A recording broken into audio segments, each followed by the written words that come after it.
सकाळची सुरुवात झाली ब्लॅक कॉफीने आणि आम्ही गेलो होतो कोल्हापूरला। घरी काहीही केलेलं नव्हतं, डायरेक्ट आमचं ठरलं होतं की जी गावरान मिसळ आहे ती खायची।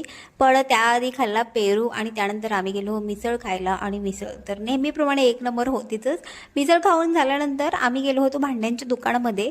तर रक्षाबंधनचे जे काही पैसे जमा झाले होते त्यातून मी काय घेतली, कोणती भांडी घेतली हे मी पुढे तुम्हाला व्हिडिओमध्ये दाखवेनच। घरी आलो बघतो तर लकीने सगळं अस्ताव्यस्त सामान सगळीकडे विस्कटलेलं होतं। लकीला घरीच ठेवलं होतं आणि आम्ही येताना भाज्या आणली होती, सगळ्या फळभाज्या आणल्या होत्या। निलेशचा उद्यापासून डब्बा सुरू आहे त्यामुळे दही, दूध आणि मसाला शेंगदाणा आणला। आणि ते रक्षाबंधनच्या पैशातून मी घेतला होता घी पॉट। यामध्ये अर्धा किलोच्या वरती तूप जे आहे ते बसतं। भात आणि आमटी करण्यासाठी स्टीलची पातेली घेतलीत आणि पुरणाची चाळण घेतली जी माझी आधी खराब झाली होती आणि उरलेले पैसे मी भिशीमध्ये टाकले।